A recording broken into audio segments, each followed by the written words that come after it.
ಹರೇ ಕೃಷ್ಣ. 14ನೆಯ ಸರ್ಗ. ದಶರಥ ಮಹಾರಾಜನು ಅಶ್ವಮೇಧ ಯಜ್ಞವನ್ನು ಸಾಂಗೋಪಾಂಗವಾಗಿ ನೆರವೇರಿಸಿದ್ದು. ಅಶ್ವ ವಿಮೋಚನೆಯಾದ ಬಳಿಕ 1 ವರ್ಷ ಪೂರ್ತಿ ಅದು ತಿರುಗಾಡಿ ಹಿಂತಿರುಗಿತು. ಮತ್ತೆ ಸರಾಯು ನದಿಯ ತೀರದ ಉತ್ತರ ತೀರದಲ್ಲಿ ರಾಜನು ಯಜ್ಞವನ್ನು ಪ್ರಾರಂಭಿಸಿದನು. ಮಹಾತ್ಮನಾದ ದಶರಥನ ಅಶ್ವಮೇಧ ಎಂಬ ಮಹಾಯಜ್ಞದಲ್ಲಿ ಋಷ್ಯಶೃಂಗರನ್ನು ಮುಂದಿರಿಸಿಕೊಂಡು ಇತರ ಶ್ರೇಷ್ಠ ಬ್ರಾಹ್ಮಣರು ಯಜ್ಞ ಸಂಬಂಧಿ ಕಾರ್ಯ ಮಾಡತೊಡಗಿದರು. ಯಜ್ಞ ಮಾಡುವ ಎಲ್ಲ ಬ್ರಾಹ್ಮಣರು ವೇದ ಪಾರಂಗತರು, ವಿದ್ವಾಂಸರಾಗಿದ್ದು ನ್ಯಾಯ ಮತ್ತು ವಿಧಿಗನುಸಾರ ಎಲ್ಲ ಕರ್ಮಗಳನ್ನು ಉಚಿತ ರೀತಿಯಿಂದ ನೆರವೇರಿಸುತ್ತಿದ್ದರು. ಶಾಸ್ತ್ರಕ್ಕನುಸಾರ ಯಾವ ಕ್ರಮದಿಂದ ಯಾವ ಸಮಯದಲ್ಲಿ ಯಾವ ಕ್ರಿಯೆ ಮಾಡಬೇಕೆಂದು ತಿಳಿದು ಪ್ರತಿಯೊಂದು ಕಾರ್ಯದಲ್ಲಿ ಪ್ರವೃತ್ತರಾಗಿದ್ದರು. ಬ್ರಾಹ್ಮಣರು ಪ್ರವರ್ಗ್ಯ, ಅಶ್ವಮೇಧ ಅಂಗಭೂತ ಒಂದು ಕರ್ಮ, ಪ್ರವರ್ಗ್ಯವನ್ನು ವಿಧಿ, ಮೀಮಾಂಸಾ ಮತ್ತು ಕಲ್ಪಸೂತ್ರಕ್ಕನುಸಾರ ನಡೆಸಿ ಉಪಸದ ಎಂಬ ಇಷ್ಟೀ ವಿಶೇಷವನ್ನು ಶಾಸ್ತ್ರಕ್ಕನುಸಾರ ನೆರವೇರಿಸಿದರು. ಬಳಿಕ ಶಾಸ್ತ್ರದ ಉಪದೇಶದಂತೆ ಅತಿದೇಶತಃ ಮೊದಲಾದ ಎಲ್ಲವನ್ನು ವಿಧಿವತ್ತಾಗಿ ನಡೆಸಿದರು.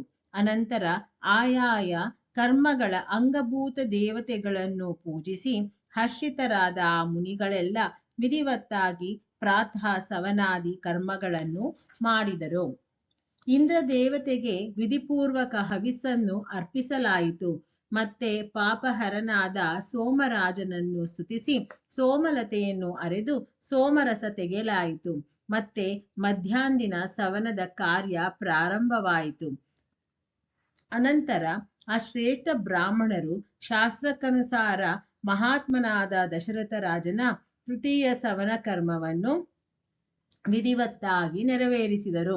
ಋಷ್ಯಶೃಂಗಾದಿ ಮಹರ್ಷಿಗಳು ಶಿಕ್ಷಾಕ್ಷರ ಸಮನ್ವಿತವಾದ ವರ್ಣನಗಳಿಂದ ಸಂಪನ್ನ ಮಂತ್ರಗಳಿಂದ ಇಂದ್ರಾದಿ ಶ್ರೇಷ್ಠ ದೇವತೆಗಳನ್ನು ಆವಾಹಿಸಿದರು.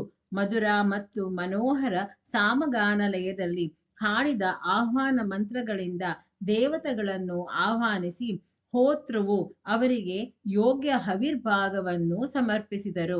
ಯಜ್ಞದಲ್ಲಿ ಯಾವುದೇ ವಿಪರೀತ ಆಹುತಿ ಕೊಡಲಾಗಲಿಲ್ಲ. ಎಲ್ಲಿಯೂ ಯಾವುದೇ ತಪ್ಪು ನಡೆಯಲಿಲ್ಲ. ಏಕೆಂದರೆ ಎಲ್ಲ ಕರ್ಮಗಳು ಮಂತ್ರೋಚ್ಚಾರ ಪೂರ್ವಕ ನಡೆಯುತ್ತಿದ್ದು ಎಲ್ಲವೂ ಬ್ರಹ್ಮಮಯವಾಗಿ ಕಾಣುತ್ತಿತ್ತು. ಮಹರ್ಷಿಗಳು ಎಲ್ಲ ಕರ್ಮಗಳನ್ನು ಕ್ಷೇಮಯುಕ್ತ ಹಾಗೂ ನಿರ್ವಿಘ್ನವಾಗಿ ಪೂರ್ಣ ಮಾಡಿದರು. ಆ ಯಜ್ಞದಲ್ಲಿ ಯಾವ ಋತ್ವಿಜನು ಬಳಲಿದಂತೆ ಹಸಿದವನಂತೆ ಕಂಡು ಬರಲಿಲ್ಲ. ಅದರಲ್ಲಿ ವಿದ್ವಾಂಸನಲ್ಲದ 100ಕ್ಕೂ ಕಡಿಮೆ ಶಿಷ್ಯರುಳ್ಳ ಬ್ರಾಹ್ಮಣರೂ ಇರಲಿಲ್ಲ. ಆ ಯಜ್ಞದಲ್ಲಿ ಪ್ರತಿದಿನ ಬ್ರಾಹ್ಮಣ ಭೋಜನ ನಡೆಯುತ್ತಿದ್ದು ಕ್ಷತ್ರಿಯ ವೈಶ್ಯರು ಭೋಜನ ಮಾಡುತ್ತಿದ್ದರು ಹಾಗೂ ಶೂದ್ರರಿಗೂ ಉತ್ತಮ ಭೋಜನ ನಡೆಯುತ್ತಿತ್ತು. ತಪಸ್ವಿಗಳು, ಸನ್ಯಾಸಿಗಳು ಭೋಜನ ಮಾಡುತ್ತಿದ್ದರು. ವೃದ್ಧರು, ರೋಗಿಗಳು, ಸ್ತ್ರೀಯರು, ಮಕ್ಕಳು ಇವರೆಲ್ಲ ಯಥೇಚ್ಛವಾಗಿ ಊಟ ಮಾಡುತ್ತಿದ್ದರು. ಯಾವಾಗಲೂ ತಿನ್ನುತ್ತಾ ಇದ್ದರು. ಯಾರ ಮನಸ್ಸು ಬೇಸರಿಸದಂತಹ ಆ ಭೋಜನ ರುಚಿಕರವಾಗಿತ್ತು. ಅಧಿಕಾರಿಗಳ ಅಪ್ಪಣೆ ಪಡೆದು ಕಾರ್ಯಕರ್ತರು ಎಲ್ಲರಿಗೂ ಪದೇ ಪದೇ ಊಟ ಮಾಡಿ ನಾನಾ ಪ್ರಕಾರದ ವಸ್ತ್ರ ಸ್ವೀಕರಿಸಿ ಎಂದು ವಿನಂತಿಸುತ್ತಿದ್ದರು. ಅಲ್ಲಿ ಪ್ರತಿದಿನ ವಿಧಿವತ್ತಾಗಿ ಮಾಡಿದ ಅಡಿಗೆಗಳು ಪರ್ವತದಂತೆ ರಾಶಿ ರಾಶಿಯಾಗಿ ಕಾಣುತ್ತಿದ್ದವು. ಮಹಾತ್ಮನಾದ ದಶರಥನ ಆ ಯಜ್ಞದಲ್ಲಿ ನಾನಾ ದೇಶಗಳಿಂದ ಬಂದಿರುವ ಸ್ತ್ರೀ ಪುರುಷರೆಲ್ಲರೂ ಅನ್ನ ಪಾನಾದಿಗಳಿಂದ ತೃಪ್ತರಾಗುತ್ತಿದ್ದರು.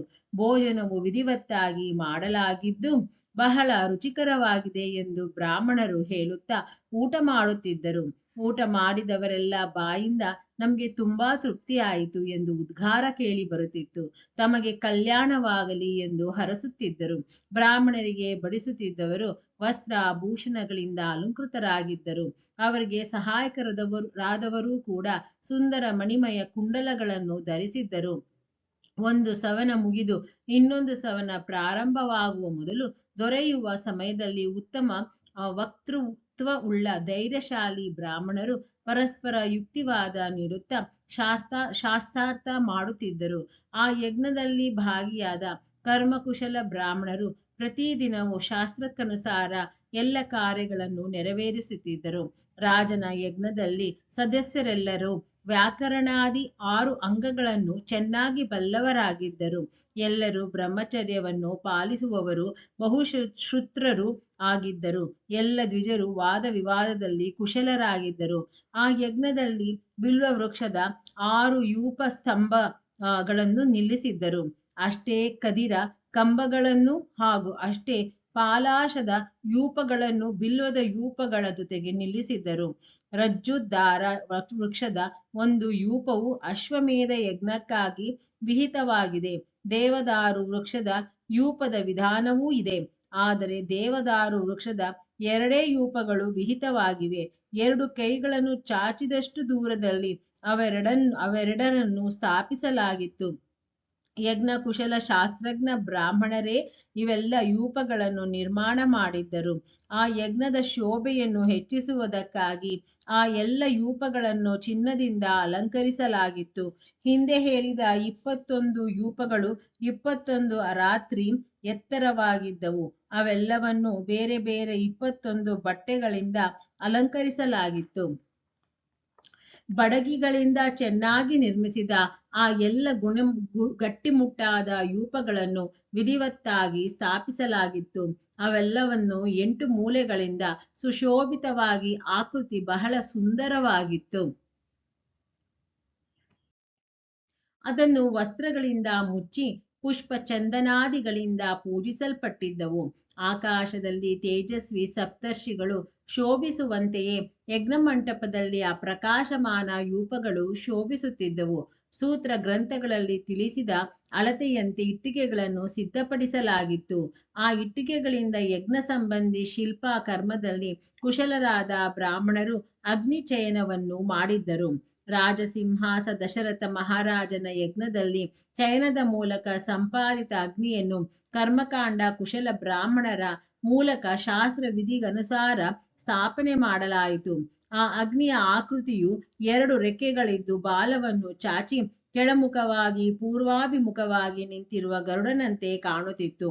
ಬಂಗಾರದ ಇಟ್ಟಿಗೆಗಳಿಂದ ರೆಕ್ಕೆಗಳನ್ನು ನಿರ್ಮಿಸಿದ್ದರಿಂದ ಆ ಗರುಡನ ರೆಕ್ಕೆಗಳು ಸುವರ್ಣಮಯವಾಗಿ ತೋರುತ್ತಿದ್ದವು. ಪ್ರಕೃತ ಅವಸ್ಥೆಯಲ್ಲಿ ಚಿತ್ಯ ಅಗ್ನಿಯ 6 ಪ್ರಸಾರವಿರುತ್ತದೆ. ಆದರೆ ಅಶ್ವಮೇಧ ಯಜ್ಞದಲ್ಲಿ ಅದರ ಪ್ರಸ್ತಾರ 3ರಷ್ಟು ಇರುತ್ತದೆ. ಆದ್ದರಿಂದ ಗರುಡಾಕೃತಿ ಅಗ್ನಿಯು 18 ಪ್ರಸ್ತಾರಗಳಿಂದ ಕೂಡಿರುತ್ತದೆ. ಅಲ್ಲಿ ಹಿಂದೆ ಹೇಳಿದ ಯೂಪಗಳಲ್ಲಿ ಶಾಸ್ತ್ರವಿಹಿತ ಪಶು, ಸರ್ಪ, ಪಕ್ಷಿ ಮುಂತಾದವುಗಳು ಬೇರೆ ಬೇರೆ ದೇವತೆಗಳ ಉದ್ದೇಶದಿಂದ ಕಟ್ಟಿ ಇಟ್ಟಿದ್ದರು. ಶಾಮಿತ್ರ ಕರ್ಮದಲ್ಲಿ ಯಜ್ಞದ ಅಶ್ವ ಹಾಗೂ ಆಮೆಯೇ ಮೊದಲಾದ ಜಲಚರ ಜಂತುಗಳನ್ನು ಅಲ್ಲಿಗೆ ತರಲಾಗಿತ್ತು. ಋಷಿಗಳು ಅವೆಲ್ಲವನ್ನು ಶಾಸ್ತ್ರ ವಿಧಿಗನುಸಾರ ಹಿಂದೆ ಹೇಳಿದ ಯೂಪಗಳಲ್ಲಿ ಕಟ್ಟಿದ್ದರು. ಆ ಯೂಪಗಳಲ್ಲಿ 300 ಪಶುಗಳನ್ನು ಕಟ್ಟಿದ್ದರು ಹಾಗೂ ದಶರಥನ ಆ ಉತ್ತಮ ರತ್ನವನ್ನೂ ಕಟ್ಟಿದ್ದರು. ರಾಣಿ ಕೌಸಲೆಯು ಅಲ್ಲಿ ಪ್ರೋಕ್ಷಣಾದಿಗಳಿಂದ ಸುತ್ತಲೂ ಅಶ್ವದ ಸಂಸ್ಕಾರ ಮಾಡಿ ಬಹಳ ಪ್ರಸನ್ನತೆಯಿಂದ 3 ಖಡ್ಗಗಳಿಂದ ಅದನ್ನು ಸ್ಪರ್ಶಿಸಿದಳು. ಬಳಿಕ ಕೌಸಲಾದೇವಿಯು ಸ್ಥಿರಚಿತ್ತದಿಂದ ಧರ್ಮಪಾಲನೆ ಇಚ್ಛೆಯಿಂದ ಆ ಅಶ್ವದ ಹತ್ತಿರ 1 ರಾತ್ರಿ ವಾಸಿಸಿದಳು. ಅನಂತರ ಹೋತ, ಆಧ್ವರ್ಯ ಮತ್ತು ಉದ್ಗಾತ ಇವರು ರಾಜನ ಕೌಶಲ್ಯೆ, ವಾವಾತ ಹಾಗೂ ಪರಿವೃತ್ತಿ ಇವರೆಲ್ಲರ ಕೈಯಿಂದಲೇ ಆ ಅಶ್ವವನ್ನು ಮುಟ್ಟಿಸಿದರು. ಬಳಿಕ ಅಶ್ವಮೇಧಾಶ್ವದ ವಾಪಾಸ್ಥಾನದಲ್ಲಿರುವ ತೇಜನಿಯನ್ನು ಶಾಸ್ತ್ರ ರೀತಿಯಿಂದ ತೆಗೆದು ಕರ್ಮಕ್ರಿಯೆಯಲ್ಲಿಯೇ ಏಕಾಗ್ರ ಬುದ್ಧಿಯುಳ್ಳ ಋತ್ವಿಜನು ಪಾಕ ಮಾಡಿದನು. ಅನಂತರ ಆ ತೇಜನಿಯನ್ನು ಹೋಮ ಮಾಡಿದರು. ದಶರಥನು ತನ್ನ ಪಾಪವನ್ನು ದೂರಗೊಳಿಸಲು ಸರಿಯಾದ ಅದೇ ಸಮಯಕ್ಕೆ ಬಂದು ವಿಧಿಪೂರ್ವಕ ಅದರ ಹೊಗೆಯನ್ನು ಘ್ರಾಣಿಸಿದನು. ಆ ಅಶ್ವಮೇಧ ಯಜ್ಞದ ಅಂಗಭೂತವಾಗಿರುವ ಹವನೀಯ ಪದಾರ್ಥಗಳೆಲ್ಲವನ್ನು ಎತ್ತಿಕೊಂಡು ಸಮಸ್ತ 16 ಋತ್ವಿಕ ಬ್ರಾಹ್ಮಣರು ಅಗ್ನಿಯಲ್ಲಿ ವಿಧಿವತ್ತಾಗಿ ಆಹುತಿ ಕೊಡಲು ತೊಡಗಿದರು. ಅಶ್ವಮೇಧವನ್ನು ಬಿಟ್ಟು ಇತರ ಯಜ್ಞಗಳಲ್ಲಿ ಕೊಡುವ ಹವಿಸ್ಸನ್ನು ಪ್ಲಕ್ಷ ಶಾಖೆಯಿಂದ ಆಲ ಶಾಖೆಯಿಂದ ನಿರ್ಮಿಸಿದ ಸುಕ್ರಿನಿಂದ ಕೊಡಲಾಗುತ್ತದೆ. ಆದರೆ ಅಶ್ವಮೇಧ ಯಜ್ಞದ ಹವಿಸ್ಸನ್ನು ಬೆತ್ತದ ಸುಕ್ರಿನಿಂದ ಹೋಮ ಮಾಡುವ ನಿಯಮವಿದೆ. ಕಲ್ಪಸೂತ್ರ ಮತ್ತು ಬ್ರಾಹ್ಮಣ ಗ್ರಂಥಗಳಲ್ಲಿ ಅಶ್ವಮೇಧದ 3 ಸವನೀಯ ದಿನಗಳೆಂದು ತಿಳಿಸಲಾಗಿದೆ. ಅವುಗಳಲ್ಲಿ ಮೊದಲನೆಯ ದಿನದ ಸವನವನ್ನು ಚತುಷ್ಟೋಮ ಎಂದು ಹೇಳುತ್ತಾರೆ. ಎರಡನೇ ದಿನದ ಸಾಧ್ಯ ಸವನವನ್ನು ಉಕ್ತ್ಯ ಎಂದು ಹೇಳುತ್ತಾರೆ. ಮೂರನೇ ದಿನದ ಸವನವನ್ನು ಅತಿರಾತ್ರ ಎಂದು ಹೇಳುತ್ತಾರೆ.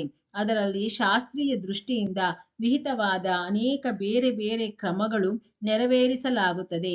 ಜ್ಯೋತಿಷ್ಠೋಮ, ಆಯುಷ್ಠೋಮ ಯಜ್ಞ, 2 ಬಾರಿ ಅತಿರಾತ್ರ ಯಜ್ಞ, 5ನೆಯ ಅಭಿಜಿತ, 6ನೇ ವಿಶ್ವಜಿತ ಹಾಗೂ 7ನೆಯ 8ನೆಯ ಅಪ್ತೋರ್ಯಾಯಾಮ ಇವೆಲ್ಲವನ್ನು ಮಹಾಕ್ರತು ಎಂದು ತಿಳಿಯಲಾಗಿದೆ. ಇವುಗಳನ್ನು ಅಶ್ವಮೇಧದ ಉತ್ತರ ಕಾಲದಲ್ಲಿ ನೆರವೇರಿಸಲಾಗುತ್ತದೆ. ತನ್ನ ಕುಲದ ವೃದ್ಧಿಗೊಳಿಸುವ ರಾಜ ದಶರಥನು ಯಜ್ಞ ಪೂರ್ಣವಾದ ಮೇಲೆ ಹೋತೃವಿಗೆ ದಕ್ಷಿಣೆಯ ರೂಪದಲ್ಲಿ ಅಯೋಧ್ಯೆಯ ಪೂರ್ವ ದಿಕ್ಕಿನಲ್ಲಿ ಎಲ್ಲ ರಾಜ್ಯವನ್ನು ಒಪ್ಪಿಸಿದನು. ಅಧ್ವರ್ಯುವಿಗೆ ಪಶ್ಚಿಮ ದಿಕ್ಕಿನ ಹಾಗೂ ಬ್ರಹ್ಮನಿಗೆ ದಕ್ಷಿಣ ದಿಕ್ಕಿನ ರಾಜ್ಯವನ್ನು ದಾನ ಮಾಡಿದನು. ಇದೇ ರೀತಿ ಉದ್ಗಾತ್ರನಿಗೆ ಉತ್ತರ ದಿಕ್ಕಿನ ಎಲ್ಲ ಭೂಮಿಯನ್ನು ಕೊಟ್ಟನು. ಹಿಂದಿನ ಕಾಲದಲ್ಲಿ ಭಗವಾನ್ ಬ್ರಹ್ಮದೇವರು ಮಾಡಿದ ಅಶ್ವಮೇಧ ಮಹಾಯಜ್ಞದಲ್ಲಿ ದಕ್ಷಿಣೆಯ ವಿಧಾನವನ್ನು ಹೀಗೆ ಮಾಡಲಾಗುತ್ತಿತ್ತು. ಈ ಪ್ರಕಾರ ವಿಧಿವತ್ತಾಗಿ ಯಜ್ಞವು ಸಮಾಪ್ತಿಗೊಳಿಸಿ ತನ್ನ ಕುಲದ ವೃದ್ಧಿ ಮಾಡುವ ಪುರುಷ ಶಿರೋಮಣಿ ರಾಜ ದಶರಥನು ಋತ್ವಿಜರಿಗೆ ಎಲ್ಲಾ ಭೂಮಿಯನ್ನು ದಾನ ಮಾಡಿದನು.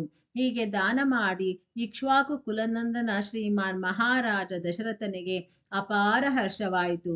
ಆಗ ಸಮಸ್ತ ಋತ್ವಿಜರು ಆ ಪುಣ್ಯಾತ್ಮನಾದ ರಾಜನಲ್ಲಿ ಹೀಗೆ ನುಡಿದರು: ಮಹಾರಾಜ, ನೀನೊಬ್ಬನೇ ಈ ಸಮಸ್ತ ಪೃಥ್ವಿಯನ್ನು ರಕ್ಷಿಸಲು ಸಮರ್ಥನಾಗಿರುವೆ. ನಮ್ಮಲ್ಲಿ ಇದನ್ನು ಪಾಲಿಸುವ ಶಕ್ತಿ ಇಲ್ಲ. ಆದ್ದರಿಂದ ಭೂಮಿಯಿಂದ ನಮಗೆ ಯಾವ ಪ್ರಯೋಜನವೂ ಇಲ್ಲ. ಭೂಪಾಲನೆ, ನಾವು ಸದಾ ವೇದಾಧ್ಯಯನದಲ್ಲಿ ತೊಡಗಿರುವವರು. ಈ ಭೂಮಿಯನ್ನು ಪಾಲಿಸುವುದು ನಮ್ಮಿಂದ ಆಗಲಾರದು. ಆದ್ದರಿಂದ ನೀನು ನಮಗೆ ಈ ಭೂಮಿಯ ನಿಷ್ಕ್ರಿಯವನ್ನು ಕೊಡು. ನೃಪಶ್ರೇಷ್ಠನೇ, ಮಣಿ, ರತ್ನ, ಸುವರ್ಣ, ಗೋವುಗಳು ಅಥವಾ ಇಲ್ಲಿ ಉಪಸ್ಥಿತವಾದ ವಸ್ತುಗಳನ್ನು ದಕ್ಷಿಣೆಯಾಗಿ ಕೊಡು. ಈ ಧರಿತ್ರಿಯಿಂದ ನಮಗೆ ಯಾವ ಪ್ರಯೋಜನವೂ ಇಲ್ಲ. ವೇದ ಪಾರಂಗತರಾದ ಬ್ರಾಹ್ಮಣರು ಹೀಗೆ ಹೇಳಿದಾಗ ರಾಜನು ಅವರಿಗೆ 10 ಲಕ್ಷ ಗೋವುಗಳನ್ನು ನೀಡಿದನು. 10 ಕೋಟಿ ಸ್ವರ್ಣ ಮುದ್ರೆಗಳನ್ನು ಹಾಗೂ ಅದರ 4 ಪಟ್ಟು ಬೆಳ್ಳಿಯ ಮುದ್ರೆಗಳನ್ನು ಅರ್ಪಿಸಿದನು. ಆಗ ಸಮಸ್ತ ಋತ್ವಿಜರು ಒಟ್ಟಾಗಿ ಆ ಎಲ್ಲವನ್ನು ಮುನಿವರ್ಯ ಋಷ್ಯಶೃಂಗರಿಗೆ ಹಾಗೂ ಧೀಮಂತರಾದ ವಸಿಷ್ಠರಿಗೆ ಒಪ್ಪಿಸಿದರು. ಅನಂತರ ಆ ಈರ್ವರು ಮಹರ್ಷಿಗಳ ಸಹಯೋಗದಿಂದ ಆ ಧನವನ್ನು ನ್ಯಾಯವಾಗಿ ಹಂಚಿಕೊಂಡು ಎಲ್ಲ ಶ್ರೇಷ್ಠ ಬ್ರಾಹ್ಮಣರು ಮನಸ್ಸಿನಲ್ಲಿ ಸಂತೋಷಗೊಂಡು ಹೇಳಿದರು: ಮಹಾರಾಜ, ಈ ದಕ್ಷಿಣೆಯಿಂದ ನಾವೆಲ್ಲ ಸಂತುಷ್ಟರಾಗಿದ್ದೇವೆ. ಬಳಿಕ ಸಮನಸ್ಕನಾದ ದಶರಥನು ಆಮಂತ್ರಿತ ಬ್ರಾಹ್ಮಣರೆಲ್ಲರಿಗೂ 1 ಕೋಟಿ ಜಾಂಬೂನದ ಸುವರ್ಣದ ನಾಣ್ಯವನ್ನು ಹಂಚಿದನು. ಎಲ್ಲಾ ಧನವು ಮುಗಿದು ಹೋಗಿ ಏನೂ ಉಳಿಯದಿದ್ದಾಗ ಒಬ್ಬ ದರಿದ್ರ ಬ್ರಾಹ್ಮಣನು ಬಂದು ರಾಜನಲ್ಲಿ ಬೇಡಿದನು. ಆಗ ರಘುಕುಲ ನಂದನ ನರೇಶನು ಅವನಿಗೆ ತನ್ನ ಕೈಯ ಕಂಕಣವನ್ನೇ ತೆಗೆದುಕೊಟ್ಟನು. ಅನಂತರ ಎಲ್ಲ ಬ್ರಾಹ್ಮಣರು ಸಂತುಷ್ಟರಾದಾಗ ದ್ವಿಜ ವತ್ಸಲನಾದ ದಶರಥನು ಅವರೆಲ್ಲರಿಗೆ ವಂದಿಸಿದನು. ನಮಸ್ಕರಿಸುವಾಗ ಅವನ ಎಲ್ಲ ಇಂದ್ರಿಯಗಳು ಹರ್ಷದಿಂದ ವಿಹ್ವಲವಾದವು. ದೀರ್ಘದಂಡ ನಮಸ್ಕರಿಸಿದ ಉದಾರನಾದ ನೃಪತಿಗೆ ಬ್ರಾಹ್ಮಣರು ಪುತ್ರವಾನ್ ಭವ, ದೀರ್ಘಾಯುಷ್ಮಾನ್ ಭವ, ವಿಜಯೀ ಭವ ಮುಂತಾಗಿ ಆಶೀರ್ವದಿಸಿದರು. ಅನಂತರ ಆ ಪರಮೋತ್ತಮ ಯಜ್ಞದ ಫಲವನ್ನು ಪಡೆದ ರಾಜ ದಶರಥನ ಮನಸ್ಸಿನಲ್ಲಿ ತುಂಬಾ ಸಂತೋಷವಾಯಿತು. ಆ ಯಜ್ಞವು ಅವನ ಎಲ್ಲ ಪಾಪಗಳನ್ನು ನಾಶ ಮಾಡಿ ಸ್ವರ್ಗಲೋಕಕ್ಕೆ ಕೊಂಡು ಹೋಗುವಂತಹದ್ದಾಗಿತ್ತು. ಸಾಮಾನ್ಯ ರಾಜರಿಗೆ ಆ ಯಜ್ಞವನ್ನು ಆದಿಯಿಂದ ಅಂತ್ಯದವರೆಗೆ ಪೂರ್ಣ ಮಾಡುವುದು ಕಷ್ಟವಾಗಿತ್ತು. ಯಜ್ಞ ಸಮಾಪ್ತವಾದಾಗ ರಾಜ ದಶರಥನು ಋಷ್ಯಶೃಂಗರಲ್ಲಿ: ಸುವ್ರತರೇ, ಇನ್ನು ನನ್ನ ಕುಲ ಪರಂಪರೆಯನ್ನು ಬೆಳೆಸುವ ಕರ್ಮವನ್ನು ತಾವು ನೆರವೇರಿಸಬೇಕು ಎಂದು ಪ್ರಾರ್ಥಿಸಿದರು. ದ್ವಿಜಶ್ರೇಷ್ಠರಾದ ಋಷ್ಯಶೃಂಗರು ತಥಾಸ್ತು ಎಂದು ಹೇಳಿ ರಾಜನಲ್ಲಿ ನುಡಿದರು: ರಾಜನೇ, ನಿನಗೆ 4 ಪುತ್ರರು ಹುಟ್ಟುವರು. ಅವರು ಕುಲದ ಭಾರವನ್ನು ಹೊರಲು ಸಮರ್ಥರಾಗುವರು. ಅವರ ಮಧುರವಾದ ಈ ಮಾತನ್ನು ಕೇಳಿ ಮಹಾತ್ಮನಾದ ದಶರಥನು ಆಸವರಿಗೆ ನಮಸ್ಕರಿಸಿ ಹರ್ಷಗೊಂಡನು. ಅವನು ಪುನಃ ಋಷಶೃಂಗರನ್ನು ಪುತ್ರ ಪ್ರಾಪ್ತಿಯಾಗಿಸುವಂತಹ ಕರ್ಮಾನುಷ್ಠಾನ ಮಾಡಲು ಪ್ರೇರೇಪಿಸಿದನು.